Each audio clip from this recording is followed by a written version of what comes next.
kaya akan sejarah, ada sesuatu yang perlahan menghilang, bahasa, adat, dan jati diri. Ketika marhata mulai terlupakan, ketika kata-kata Batak tak lagi diucapkan, siapa yang akan menjaga warisan ini? M. Tan Siswo Siagian memilih untuk tidak diam. Dengan pena di tangannya, ia menuliskan kisah, merangkai kata, dan menghidupkan kembali suara leluhur. Bukan sekadar tulisan, ini adalah panggilan untuk kembali, untuk mengenali, untuk tidak melupakan siapa kita sebenarnya. Selama ada yang membaca, selama ada yang berbicara, jiwa Batak akan tetap hidup.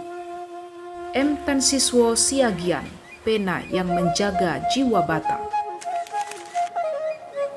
Horas Toba TV, sahabat pembangunan. Nantikan kisah inspirasi dari saya hanya di Toba TV.